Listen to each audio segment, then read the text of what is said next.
Hello बच्चों, welcome to RKC channel. तो हम लोग एक अध्याय खत्म कर चुके हैं और इस वीडियो में हम स्टार्ट करने वाले हैं अध्याय 2, जिसका नाम है विद्युत विभव तथा धारिता, इलेक्ट्रिक पोटेंशियल एंड कैपेसिटर। तो चलो इसको अच्छी तरह से हम समझने की कोशिश करते हैं। ठीक है, तो यहाँ पर अध्याय लिखते हैं।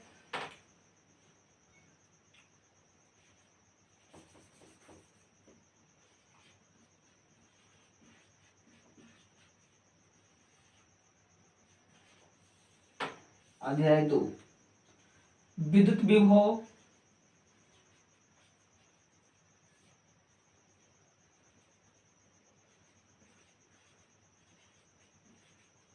विभव तथा धारिता। ठीक है, इलेक्ट्रिक पोटेंशियल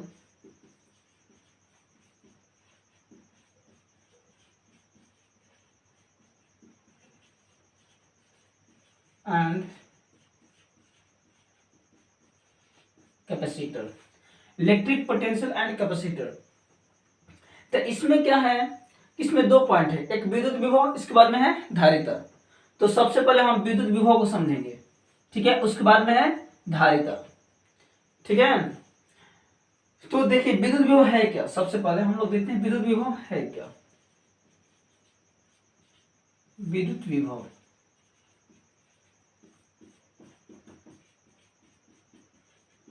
इलेक्ट्रिक पोटेंशियल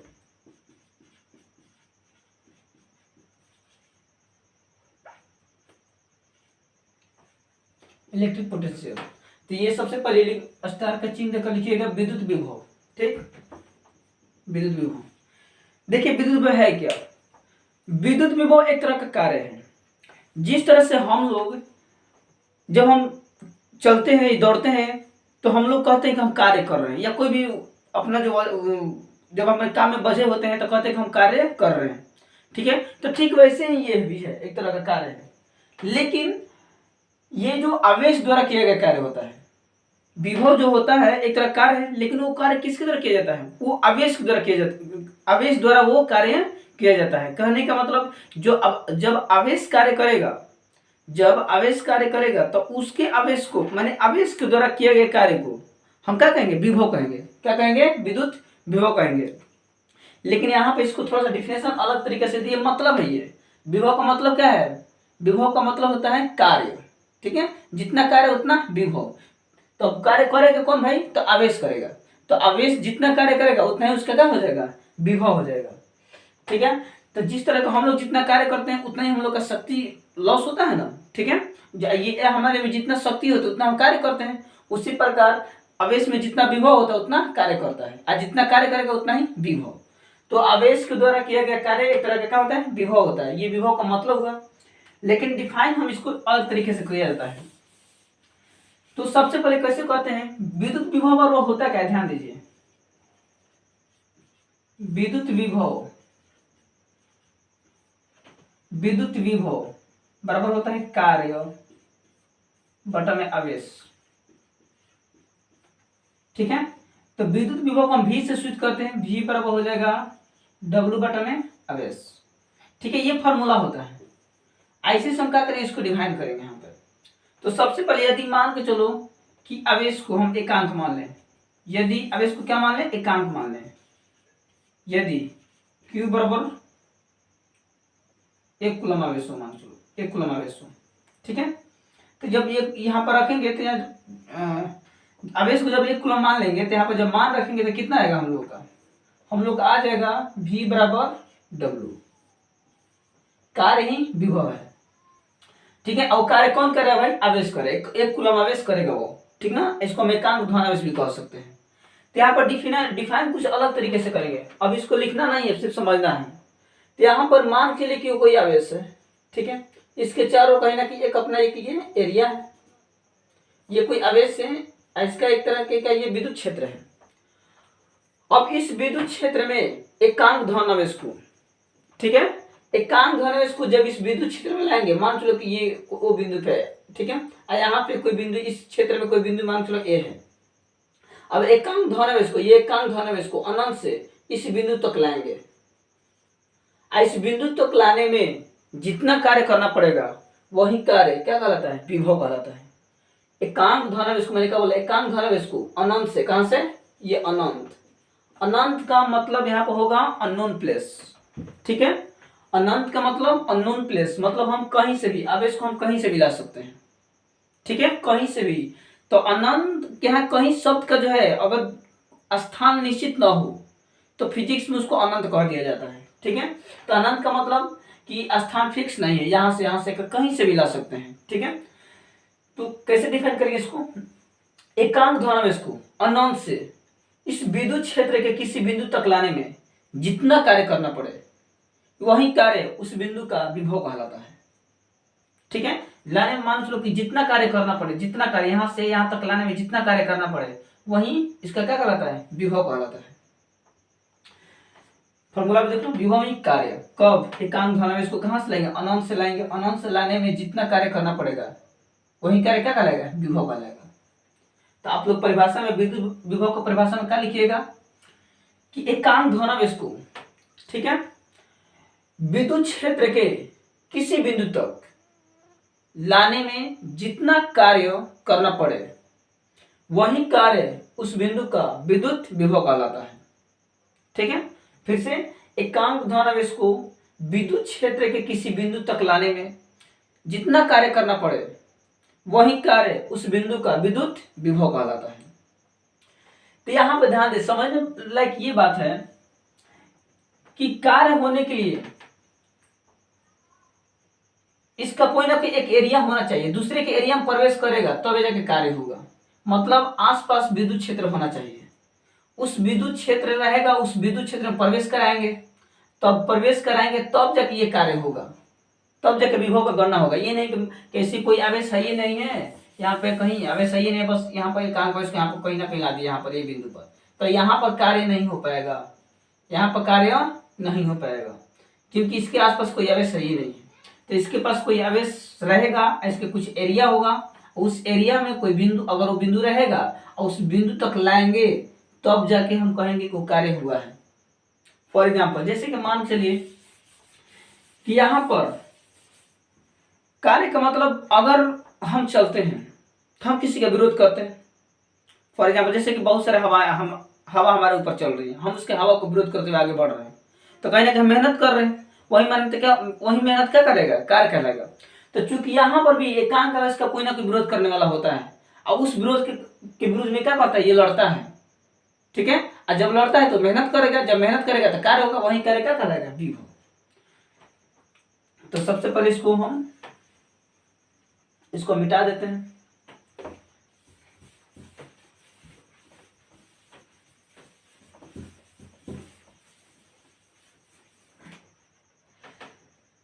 देखिए, तो मैंने क्या बोला कि विभव है क्या, कि मान लीजिए आवेश है, इसके चारों ओर एरिया है, अब इस एरिया में कोई बिंदु है, यहाँ पे कहीं भी हो सकता है, ठीक है। तो अगर मान लीजिए ये बिंदु यहाँ पर है, यहाँ से कोई हम एकांक धनावेश को लाए, यहाँ पर लाने में, यहाँ तक से यहाँ तक लाने में जितना कार्य करना पड़े वही कार्य इस बिंदु का क्या कहलाएगा, विभव कहलाएगा, ठीक है।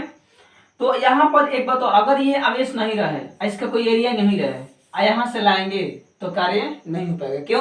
क्योंकि ये कोई इसका कोई विरोध करने वाला है ये नहीं कि किसके विरोध लड़ेगा, ठीक है। अगर हम जाम में फंसे हुए हैं, हम गाड़ी बाइक चला रहे हूँ, तो जब बाइक चलाएंगे तो कहीं ना कहीं हमें क्या करेगा, वहां पर अब ज्यादा हमें एक्सीलरेटर अब जब करेंगे, मतलब आगे पीछे करेंगे, तेल ज्यादा करेगा, तेल ज्यादा खाएगा तो वहां पर बाइक ज्यादा कार्य करेगा। क्यों? क्योंकि वहां पर जाम लगा हुआ है, बहुत सारे जाम है, वहां पर गैदरिंग हुआ है लोगों का, ठीक है, जिसके वजह से हम क्या उसमें ज्यादा, अब कहीं ना कहीं हम कार्य करेंगे उसमें, और ज्यादा कार्य करेंगे तो वहां पे क्या करेंगे, वहां पर विभव ज्यादा होगा। उसी प्रकार यहाँ पर इसकी कहीं ना कहीं इसका कोई एरिया होना चाहिए, और उस एरिया में ये जाएगा, तो यहाँ पर मान लो कि कोई धनावेश है, इसका कुछ एरिया है, ठीक है। अब इस एरिया में इस एकांक धनुष को लाएंगे तो ये क्या करेगा, उसको प्रतिकर्षित करेगा, लेकिन हम करेंगे जबरदस्ती लाएंगे, तो क्या करेंगे, इसका विरोध करेंगे, इसके विरुद्ध लड़ेंगे, तो क्या होगा, कार्य होगा। कौन लड़ रहा है, आवेश लड़ रहा है, किसके विरुद्ध, इसके विद्युत क्षेत्र के विरुद्ध, इसके क्योंकि है तो प्रतिकर्षित करेगा, तो प्रतिकर्षित करें तो कहीं ना कहीं अब ये इसको अंदर लाएंगे, हम इसको प्रतिकर्षण के विरुद्ध लड़ेंगे, तो लड़ेंगे तो क्या होगा, ये कार्य करेंगे यहाँ पर, तो कार्य करेंगे वही कार्य हमारा क्या कहलाएगा, विभव कहलाएगा। तो विभव ज्ञात करने के लिए कोई ना कोई विद्युत क्षेत्र होना चाहिए, उस विद्युत क्षेत्र में उस आवेश को क्या करेंगे, लाएंगे, तो लाएंगे तो हम कार्य करेंगे और वही कार्य में क्या कहलाएगा, विभव कहलाएगा। ठीक है, ऐसे ही नहीं कि कोई आवेश है ही नहीं है, ऐसे ही आवेश को ला रहे हैं तो उस समय कार्य नहीं हो पाएगा। ठीक है, उसमें उस समय विभव हम गणना नहीं कर पाएंगे। तो इसके बाद में ध्यान दीजिए, तो विभव एक तरह का क्या है, अदिश राशि होता है, V बराबर W बटा में Q। ठीक है, तो यहां पर इसमें प्रॉपर्टी में लिख सकते हैं, गुण में, विभव के गुण में लिख सकते हैं, यह एक अदिश राशि है, यह एक अदिश राशि है। विभव एक कैसी राशि, अदिश राशि है, इसका मात्रक वोल्ट होता है।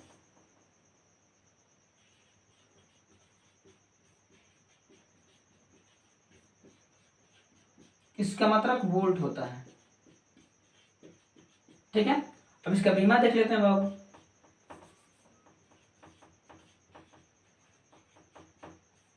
बीमा, तो बीमा निकाल रहे हैं यहां से, V का बीमा हो जाएगा W का बीमा बटन का हो जाएगा Q का बीमा। W का बीमा का हो जाएगा ML2 3/2 होता है, ये आवेश का बीमा होता है 80, तो ये ऊपर जाएगा तो इनवर्स में हो जाएगा, तो ML2 3/2, तो ये जगह इनवर्स में, तो A−1 3/1, अब 3/2 3/1 तो -2 -1 कितना है, -3, तो हो जाएगा ML2 3/3 A−1। ये विभव का क्या हो जाएगा, बीमा हो जाएगा यहाँ पर। ठीक है, तो इस तरह से ये विभव हो गया। चूंकि अगर देखा जाए तो पृथ्वी के विभव को शून्य माना जाता है। ठीक है, पृथ्वी के विभव को क्या माना जाता है, शून्य माना जाता है। यहाँ पर लिख सकते हो कि पृथ्वी के विभव को शून्य माना जाता है। जैसे शून्य क्यों माना जाता है, क्योंकि ये विभव एक अनंत है। विभव, पृथ्वी एक अपने आप में बहुत बड़ा पिंड है। ठीक है, आज बड़ा पिंड है तो इसका विभव इतना ज्यादा है कि हम इसमें थोड़ा सा विभव अगर पृथ्वी में डाल दें, ठीक है, या इसे कहीं निकाल लें तो कोई असर नहीं पड़ना। अब डालने निकालने का मतलब जैसे कि मान के चलो हम ट्रांसफार्मर या अपने घरों में अर्थिंग देते हैं, तो अर्थिंग देते हैं तो उसका विभव पृथ्वी में डालते हैं, तो पृथ्वी में जब देते हैं तो ऐसा नहीं कि पृथ्वी पूरा करंट से भर जाता है, ऐसा तो है नहीं। या ऐसे कर सकते हैं, या कहीं इससे अर्थिंग लेना हो तो कहीं ना कहीं इसमें से अगर विभव निकालना भी हो तो यहाँ पर ये पृथ्वी के विभव पर कुछ असर नहीं पड़ने वाला है। जिस तरह से समुद्र में अगर वहां से कुछ पानी निकाल लें तो क्या समुद्र के तल में, या समुद्र में कुछ पानी डाल दे तो क्या समुद्र के तल में बाढ़ थोड़ी ना आएगा। ठीक है, या वहां से अगर कोई 2 बूंद पानी निकाले, या 2 लोटा 5 लोटा जो भी वहां से समुद्र में से पानी निकाल ले, तो क्या समुद्र में पानी की कमी थोड़ी ना होगी, नहीं होगी, क्योंकि उतना विशाल है वो। उसी प्रकार हमारा पृथ्वी विशाल है, इसका विभव बहुत ज्यादा है, तो बहुत ज्यादा होने की वजह से इसमें थोड़ा बहुत मतलब अगर मानव के द्वारा विभव उसमें डाला जाए या निकाला जाए तो यहाँ पर इसके विभव में कोई अंतर नहीं पड़ता है। ठीक है, तो इसका मतलब एक तरह का विभव इसका नियत होता है पृथ्वी का। तो हम नियत होने की वजह से हम कह लेते हैं कि पृथ्वी का विभव क्या है, शून्य है। ठीक है, तो पृथ्वी के विभव को क्या माना जाता है, शून्य माना जाता है। इसके बाद में अब देखते हैं हम, इसके बाद में विभवांतर क्या है। ठीक है, तो यहाँ पर देखो आवेश को यहाँ पे एक बार और फिर से समझ लेते हैं। आवेश को हम लाते हैं अननोन प्लेस मतलब जैसे कि मान के चलो कि हमारा ये घर है, ठीक है, या हमारे घर गांव में ट्रांसफार्मर है, वो ट्रांसफार्मर में कहीं से करंट आता होगा, तो करंट के रूप में क्या प्रवाहित होता है, आवेश प्रवाहित होता है। तो आवेश बहुत दूर से आता है, बहुत दूर मतलब कहीं से भी आ सकता है। ठीक ना, हम जहां मन वहां से ला सकते हैं। वहां पर जहां हमारा ग्रिड है वहां से आवेश आता है, कहां पर, हमारे गाँव में जो ट्रांसफार्मर है उसमें। तो वहां से जब आवेश आएगा तो वहां पर आवेश आएगा तो उसको कार्य करेगा, वहां पर आवेश चलेगा। वहां से जो आवेश आएगा तो कार्य, क्योंकि आवेश चलेगा तो आवेश चलेगा तो कार्य करेगा। अब वही कार्य क्या करेगा, विभव। तो उसके द्वारा हमारा ट्रांसफार्मर में आता है, और ट्रांसफार्मर हमको क्या करता है, फिर उसको हमारे घरों में मतलब देता है, या ट्रांसफार्मर से हम क्या करते हैं, अपने घरों में करंट को सप्लाई करते हैं। तो वहां से आवेश आता है, तो क्या करता है, आवेश कार्य करता है, और वही कार्य क्या होता है, विभव कहलाता है। ठीक है, और जितने दूर जाएगा उतने विभव उसका क्या होता है, कम हो जाता है। जैसे कि मान लो हम ज़्यादा दूर चलेंगे तो थकान महसूस होगा, तो थकान महसूस होगा तो कहीं ना कहीं क्या करेंगे, हमारा स्पीड कम हो जाएगा। उसी प्रकार आवेश ज़्यादा दूर तक जाएगा तो ज़्यादा दूर तक जाएगा तो कहीं ना कहीं उसका क्या होगा, विभव कम हो जाएगा, और जिससे विभव कम हो गया आवेश उतना चल नहीं पाएगा। आप लोग ध्यान देना, जो जिस व्यक्ति का घर ट्रांसफार्मर के नज़दीक में है उसके यहाँ वोल्टेज अधिक होता है, उसका विभव क्या होता है, अधिक होता है। क्यों? क्योंकि वो कम उसके दूरी क्या होती है, कम होती है, वहां पर आवेश कम में दूरी चलता है, और जैसे कम दूरी चलेगा तो उसमें ज्यादा विभव होगा उसका, और जैसे जैसे दूर जाता है वहां पर वोल्टेज क्या होता है, कम होता चला जाता है। तो कम होता चला जाता है, इसका मतलब क्या, उसका विभव, आवेश वही है लेकिन उसका विभव क्या हो जाएगा, उसका क्षमता कम हो जाता है। ठीक है, तो वहां पर विभव कम होने की वजह से कहीं ना कहीं क्या होता है, वोल्टेज मतलब उतना बल्ब जो है उतना नहीं जल पाता है। तो कहीं ना कहीं यही बात है कि जितना आवेश कार्य करेगा उतना ही विभव रहेगा, कार्य नहीं करेगा विभव नहीं होगा। इसके बाद तो विभव का देखते हैं कि काम क्या है भाई, विभव का क्या कार्य है, इसको पहले मिटा दे रहे हैं। ठीक है,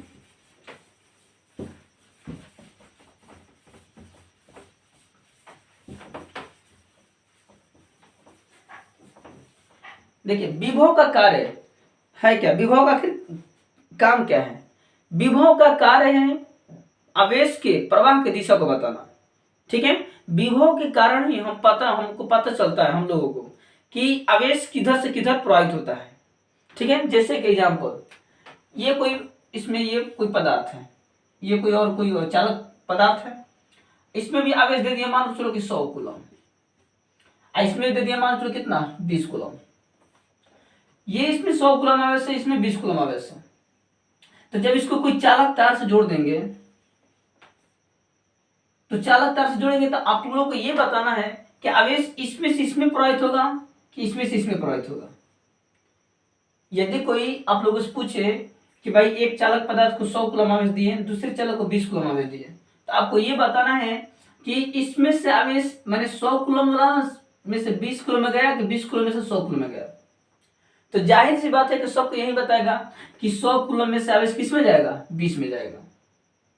ठीक है, सबको यही बताएगा कि आवेश जो है कहां से 20 कूलम में 100 कूलम में से किस में जाएगा, 20 कूलम में जाएगा। आप लोग ठीक वही बताया, अगर पूछा जाएगा तो आप लोग यही बताओगे कि क्योंकि इसमें आवेश का मान अधिक है, वहां पर आवेश का मान कम है, जिसकी वजह से इसमें से आवेश 100 में से निकल के किस में जाएगा, 20 में जाएगा। लेकिन ये आंसर सही नहीं है। ठीक है, ये आंसर हमेशा लागू नहीं हो सकता है। ठीक है, उतना सही तरीके से ये आंसर नहीं है।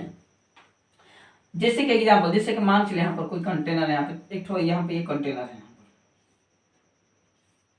ये कोई कंटेनर है, यहाँ पर कोई, इसमें मान चलो कि पानी भरा हुआ है।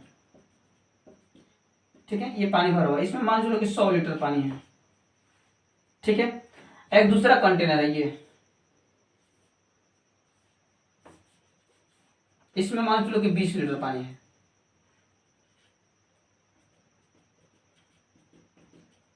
इसमें मान चलो कितना है, 20 लीटर पानी है।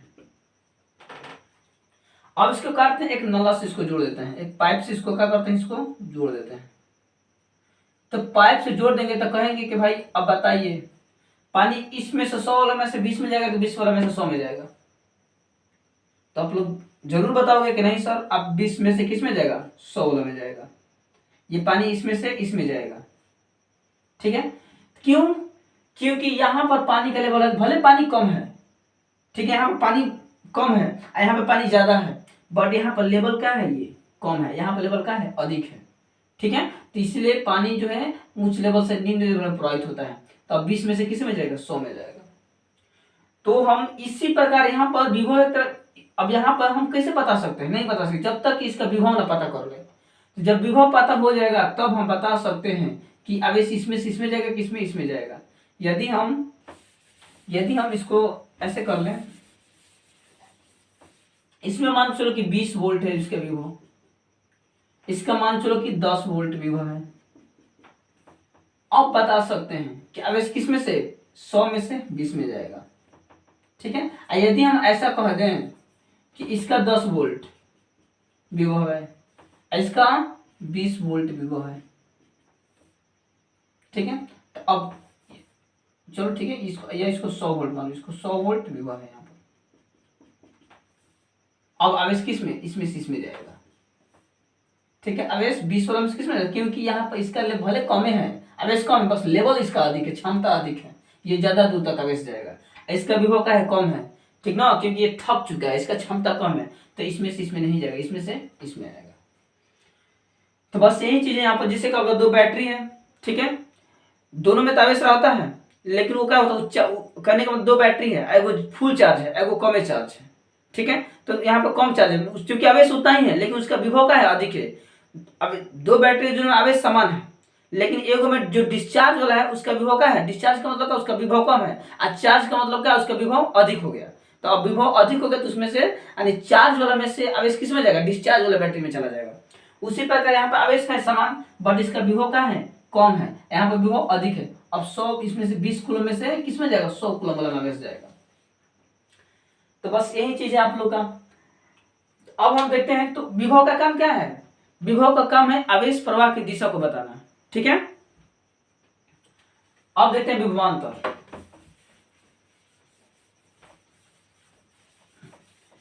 तो विभव का मैंने परिभाषा बताया कि एकांक धनावेश को अनंत से विद्युत क्षेत्र के किसी बिंदु तक लाने में जितना कार्य करना पड़े, वही कार्य उस बिंदु का विद्युत विभव कहलाता है। अब देखते हैं विभवांतर।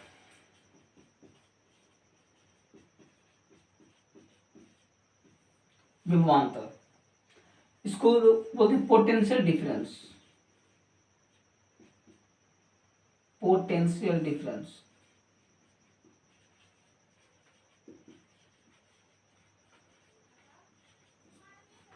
ठीक है, तो पोटेंशियल डिफरेंस क्या है, तो वही चीज है, विभव ये एक तरह का विभव, यानी दो विभव का अंतर का विभवांतर कहते हैं एक तरह का।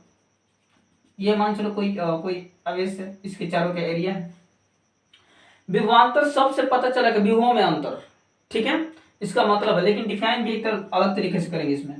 तो जैसे कि मान चलिए कि अगर ये एक बिंदु है, यहाँ पर अगर इस एरिया में हम दो बिंदु ले लें, ए एक ठो बी, तो सबसे पहले हम आवेश को कहाँ लाएंगे, बी से लाएंगे। तो यहाँ पर ये लाएंगे तो इसका मान चलो कार्य करेगा, तो इसका विभव मान चलो V1 हो गया। इसके बाद में अब यहाँ से कहाँ पर ले जाएंगे, ए में ले जाएंगे, ए पर, तो यहाँ पर मान चलो विभव कितना हो जाएगा V2। सबसे पहले हम आवेश को बी बिंदु तक लाएंगे, तो जितना कार्य करेंगे उतना विभव, तो मान के चलो यहाँ पर W1 कार्य किए, तो विभव V1। इसके बाद में यहाँ से यहाँ तक लाए, तो मान चलो W2 कार्य कर दिए, तो विभव V2। ठीक है, जितना कार्य उतना विभव, जितना कार्य उतना विभव। अब विभवांतर कहेगा, तो विभवांतर का मतलब, अब विभवांतर मतलब क्या है, इस विभव और इस विभव के बीच का अंतर। ठीक है, तो विभवांतर, अब तो विभवांतर कैसे निकालेंगे, तो V2 माइनस V1 बराबर क्या हो जाएगा, W बटा में आवेश। ठीक है, ये भी एक तरह का विभवांतर भी कार्य है। ठीक है, लेकिन यहाँ पे क्या होगा, कार्यों के बीच में अंतर, तो कार्यों के बीच में, तो यहाँ पर लेंगे तो कुछ और कार्य करेंगे, यहाँ से यहाँ तक लेंगे कुछ और कार्य करेंगे। ठीक है, तो जब यहाँ से यहाँ तक लाएंगे, तो अब जितना अब उनके कार्यों के बीच में जितना अंतर होगा, वही क्या कहलाएगा, विभवांतर। ठीक है, तो कार्यों के बीच में अंतर का मतलब क्या, विभव के बीच में अंतर। यहाँ पर लाएंगे तो इसका विभव कुछ और, इसके बाद में यहाँ से फिर इस बिंदु को लाएंगे तो इस बिंदु का विभव कुछ और हो जाएगा, और दोनों विभव के बीच का जो अंतर होगा वही क्या कहलाएगा, विभवांतर होगा। ठीक है, अब फॉर्मूला W बटा में Q, क्योंकि कार्य तो कर रहा है ना, यहाँ पर जब रखेंगे Q बराबर 1 कूलम, तो क्या हो जाएगा, V2 माइनस V1 बराबर W बराबर W। ठीक है, ये हो जाएगा विभवांतर। तो यहाँ कहने का मतलब ये, तो W यानी कार्य ही विभवांतर या कार्य ही विभव है, लेकिन यहाँ पे अगर दो बिंदु पर कार्य करेंगे तो विभवांतर निकलेगा, अगर एक बिंदु पर कार्य करेंगे तो विभव निकलेगा। तो डिफाइन कैसे कर सकते हैं इसको, अब वहां से विभव लाने के, विभव ज्ञात करने के लिए आवेश को कहां से ला रहे थे, अनंत से, क्योंकि एक बिंदु की बात कर रहा था। तो अब यहाँ पर एक बार इस पर लाएंगे, मतलब अनंत से विद्युत क्षेत्र में लाएंगे। अब इस विद्युत क्षेत्र में एक बिंदु से दूसरे बिंदु तक ले जाएंगे आवेश को।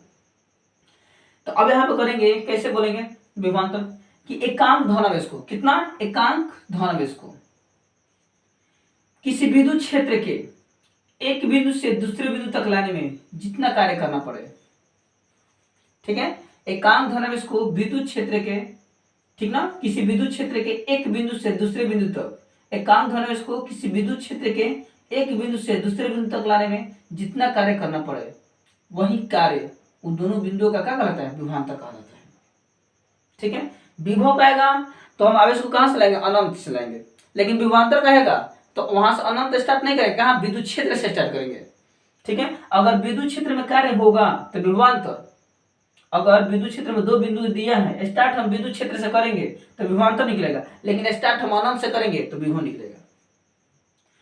ठीक है, तो विभव में एकांक धनावेश को अनंत से विद्युत क्षेत्र किसी बिंदु तक लाने में किया गया कार्य को विभव कहलाता है, लेकिन विभवांतर एकांक धनावेश को विद्युत क्षेत्र के किसी एक बिंदु से दूसरे बिंदु तक लाने में जितना कार्य करना पड़े वही क्या कहलाता है, विभवांतर कहा जाता है।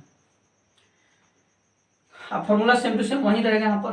ठीक है, मात्रक भी वही हो जाएगा, मात्रक भी देखेंगे तो वही हो जाएगा।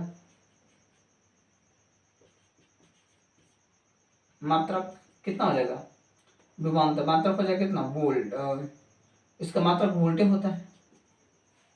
ठीक है, इसका मात्रक क्या होता है, वोल्ट। इसके बाद में अभी एक तरह का अदिश राशि है, और इसका मात्रक बीमा भी इतना ही हो जाएगा, बीमा हो जाएगा ml2 T−3 N−1, ये इसका क्या हो जाएगा, बीमा हो जाएगा, सेम टू सेम वही रहेगा। एक और मात्रक होता है विभव का, एक और मात्रक होता है, लिख सकते हो कैसे, v बराबर मैंने w बटा में क्या q बताया, v बराबर w बटा में q, एक और मात्रक लिख लो, v बराबर w बटा में q, तो यहाँ पर w बटा में q, तो कार्य का मतलब क्या होता है, जूल, कार्य का मतलब जूल, आवेश का मतलब कूलम, तो प्रति कूलम, जूल प्रति कूलम भी एक तरह का विभव का मात्रक है। विभव का मात्रक है जूल कूलम, जूल प्रति कूलम। इस जूल प्रति कूलम को 1 वोल्ट कहते हैं, 1 वोल्ट बराबर होता है 1 जूल प्रति कूलम, इतना होता है। इसके बाद में और अगर कार्य का यहाँ पर मात्रक निकाल लें, ठीक है, दूसरा कार्य और मात्रक निकाल लें, कार्य का मात्रक यहाँ पे कार्य बराबर कितना हो जाएगा, v गुणे आवेश, तो v का मात्रक होता है वोल्ट। ठीक है, आवेश का मतलब कूलम, तो एक काम का इसके बाद एक इलेक्ट्रॉन हो जाएगा, तो इलेक्ट्रॉन वोल्ट मात्रक किसका, कार्य का मतलब ऊर्जा का। तो अगर हम कोई पूछ दे कि इलेक्ट्रॉन वोल्ट किसका मात्रक है, तो ऊर्जा का मात्रक है। इलेक्ट्रॉन वोल्ट किसका मात्रक है, ऊर्जा का। ठीक है, ये एग्जाम में पूछा है कि निम्न में से इलेक्ट्रॉन वोल्ट किसका मात्रक है, तो आपको ऊर्जा का, क्योंकि कार्य को है, कार्य मतलब क्या, ऊर्जा, जितना ऊर्जा उतना कार्य।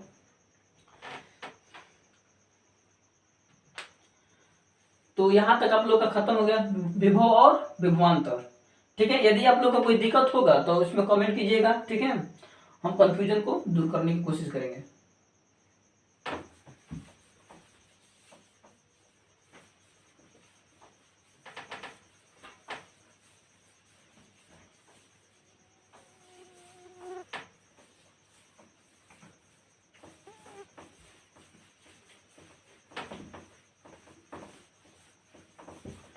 अब हम बात करते हैं कि यदि मान के चलो कि कोई विद्युत क्षेत्र में अगर के बिंदु पर लाएंगे तो विभव तो निकलेगा, उस विभव का मान कितना होगा। ठीक है, तो अब देखते हैं यहाँ पे हेडिंग डालो, बिंदु आवेश के कारण, बिंदु आवेश के कारण किसी बिंदु पर विद्युत विभव।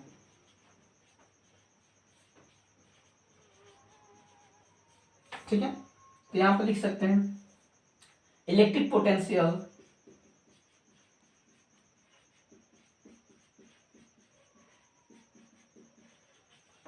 Potential on any point due two point charge.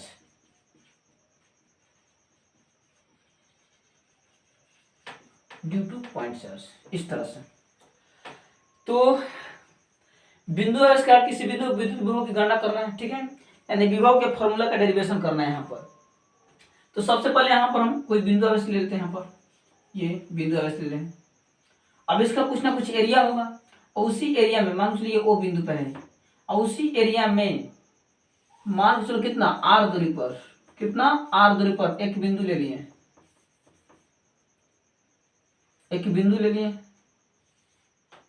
कितना पी ले लेते हैं। इस बिंदु पर इसके कारण इस बिंदु पर कितना विभव निकालना है वही मतलब गणना करना है कि इस जब एरिया में इस पी बिंदु को रखेंगे तो उस पी बिंदु पर कितना विभव होगा। ठीक, तो सबसे पहले क्या करना है, हमें इस पर विभव निकालना है। तो विभव निकालने के लिए क्या करते हैं, अब इसको अनंत से लाते हैं। ठीक है, तो चूंकि यहाँ पर डायरेक्ट फिजिक्स में हम डायरेक्ट पूरा मान नहीं निकाल सकते। कहने का मतलब कि अगर हम कश्मीर से कन्याकुमारी की दूरी को फाइंड करना है तो डायरेक्ट कश्मीर और कन्याकुमारी की दूरी को चलते हुए नहीं चलेंगे। हम क्या करेंगे, उसको सबसे पहले हम थोड़ा दूरी चलेंगे। ठीक है, और दूरी चलने के बाद क्या करते हैं, देखते हैं कितना दूरी जा रहे हैं। तो इतना दूरी जाने के बाद में कुछ दूरी चलने के बाद वहां पर लिमिट लगा दिया जाता है और उसका क्या करें, समाकलन करते हैं। कहने का मतलब ये हुआ कि मान के चलो अगर सूर्य और चंद्रमा के बीच की दूरी ज्ञात करना हो तो यहाँ से पृथ्वी या सूर्य से हम चंद्रमा पर जाएंगे तो नहीं ना, हम क्या करेंगे, थोड़ी दूरी का हम पता करेंगे। वहां पर हम थोड़ा सा दूरी पता करेंगे और थोड़ा सा दूरी पता करने के बाद उसका क्या करेंगे, पूरा समाकलन कर देंगे, पूरा दूरी निकल जाएगा। तो समाकलन से हम लोग का यही फायदा है, समाकलन आने से हम लोग का जो फिजिक्स कैलकुलेशन है बहुत ही आसान हो गया। ठीक, तो सबसे पहले क्या करना है, हमें इस बिंदु पर विभव निकालना है। तो अब इसको कहां से लाना है, अनंत से इस बिंदु पर। तो हम वहां से अनंत से जब ला रहे हैं यहाँ पर तो हम डायरेक्ट पूरा तो एक बैग हम निकाल नहीं सकते। सबसे पहले हमें छोटा हमें निकालना होगा। ठीक है, अनंत से इस बिंदु पर लाएंगे तो जो कार्य करेंगे तो पूरा कार्य होगा। तो पूरा कार्य डायरेक्ट हम लोग को फाइंड नहीं हम कर सकते हैं। तो सबसे पहले हमें छोटा कार्य निकालना होगा और छोटा कार्य निकालने के बाद उसका क्या करेंगे, समाकलन कर देंगे। उसके बाद में बड़ा कार्य निकलेगा और जितना कार्य उतना विभव। तो सबसे पहले यहाँ पर क्या करना है, ये आवेश है, इसके एरिया में यहाँ से r दूरी पर एक बिंदु P है, इसी बिंदु पर विद्युत विभव की गणना करना है। तो यहाँ पर इसमें दो बिंदु ले लेते हैं, मान लीजिए A और ये B। यहाँ से x दूरी पर, ऐसा मान लेते हैं x दूरी पर, ये A है, ये क्या है, B है। तो सबसे पहले क्या करते हैं कि एकांक धनावेश को हम A से B तक लाते हैं। हमें लाना है अनंत से P तक, लेकिन वहां से पूरा डायरेक्ट हम फाइंड नहीं कर सकते। सबसे पहले थोड़ा छोटा सा दूरी तय करेंगे। आवेश पहले छोटा सा दूरी चलेगा, उसके बाद में क्या करता, उसके बाद में अनंत से कहां तक, यहां तक आएगा। तो पहले छोटा दूरी चलेगा, छोटा दूरी चलने में जितना कार्य करेगा उस कार्य को क्या करेंगे, समाकलन करेंगे, उसके बाद में टोटल कार्य निकल जाएगा।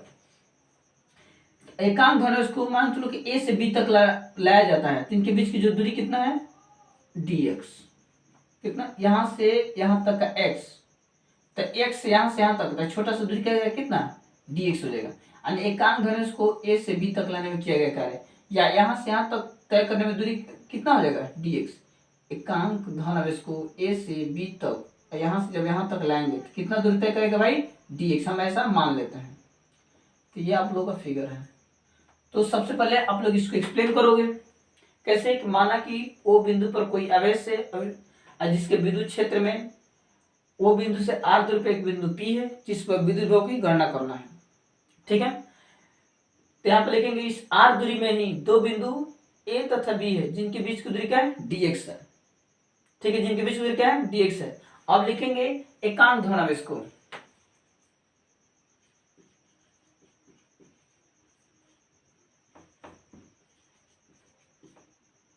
एकांक धनावेश को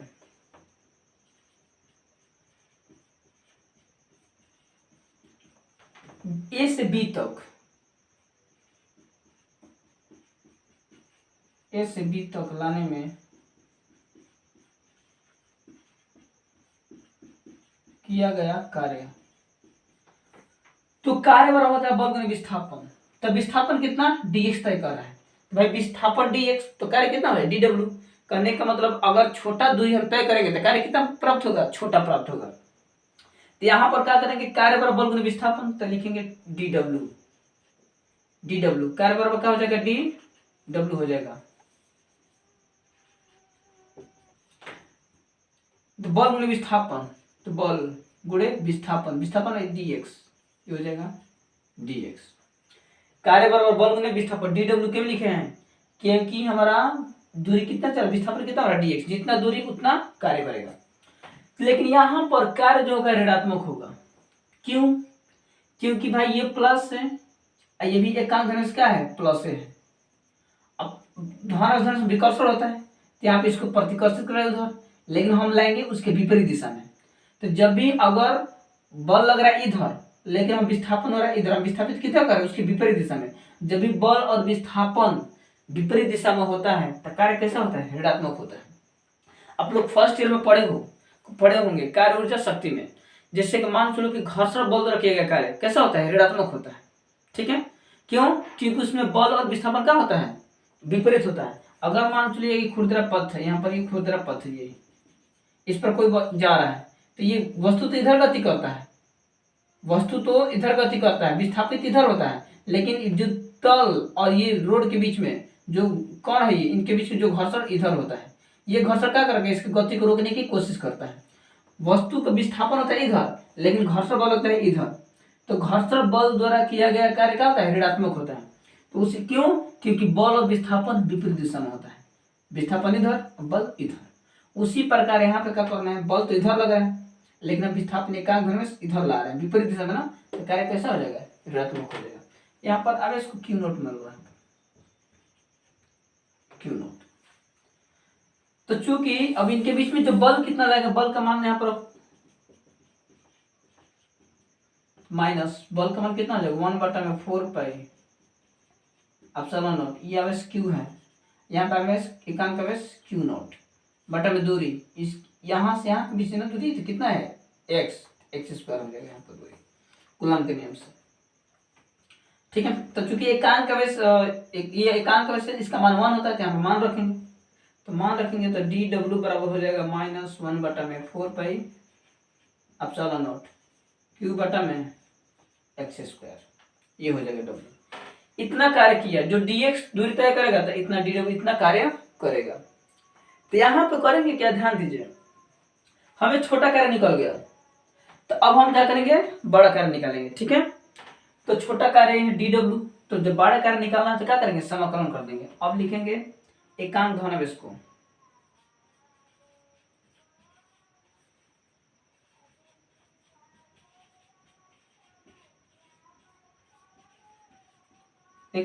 को अनंत से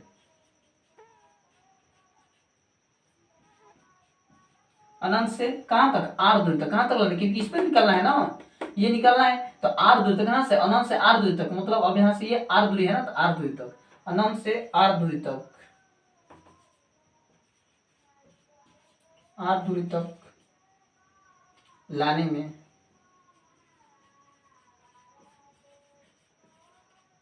किया गया कुल कार्य, किया गया कुल कार्य। ठीक है, इतना हो जाएगा।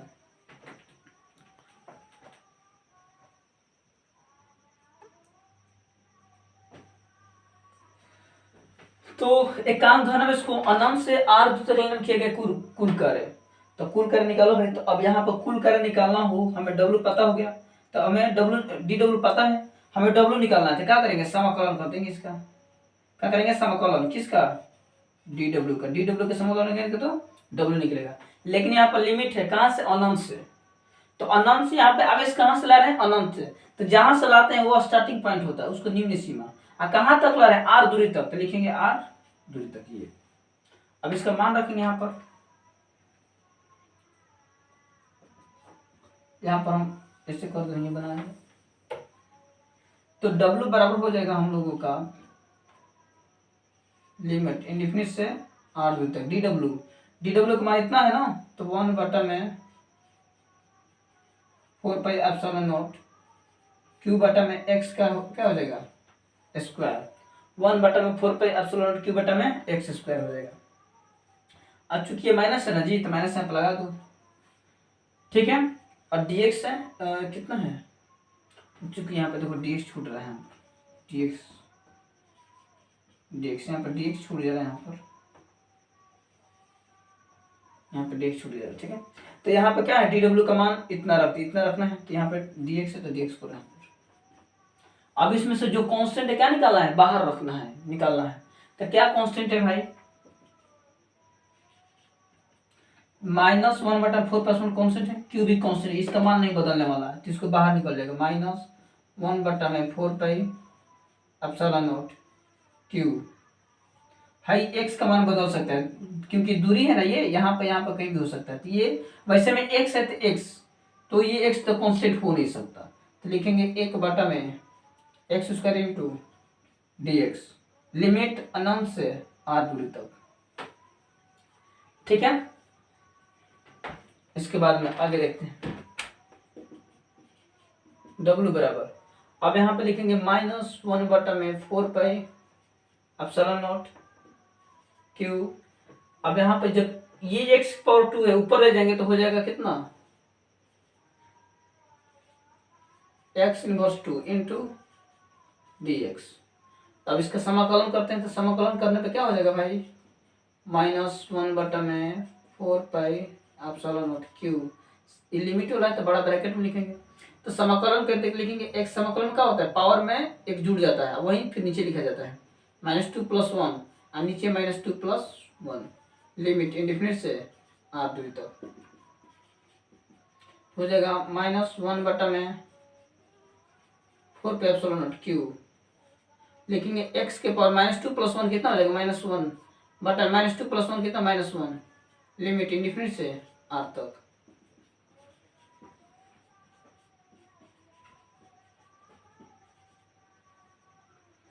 अब यहाँ पे देखिए, तो माइनस से यहाँ पे बाहर आएगा तो माइनस तो प्लस हो जाएगा ना, तो ये डायरेक्ट प्लस एक तरफ क्या हो जाएगा, ये माइनस बाहर तो प्लस, तो हो जाएगा 1 में 4 पाई एप्सिलॉन नॉट क्यू। ये हो जाएगा x इनवर्स 1 इंडेफिनिट से r। ठीक, तो यहां तक सबसे पहले आप लोग स्क्रीनशॉट ले लीजिए। ठीक है, अब इसको हम मिटाते हैं यहाँ पर।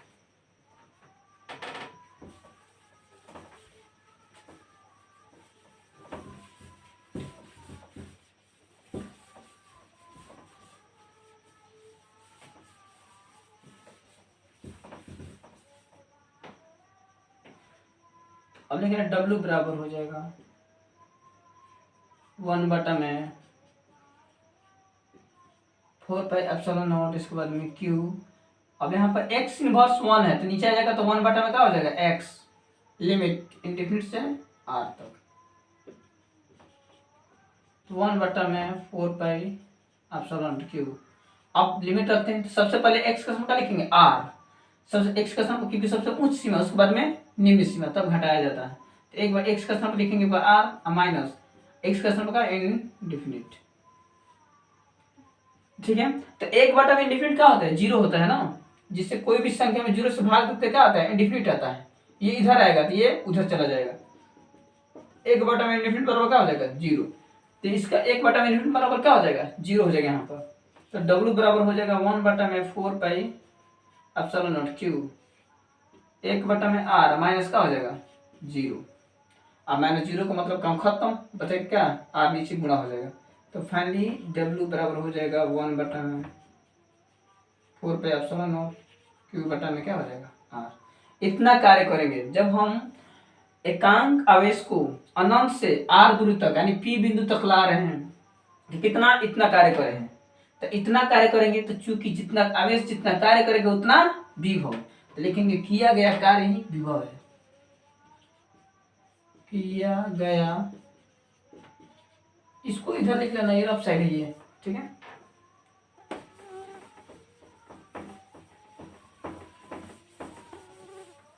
किया गया कार्य ही विभव है।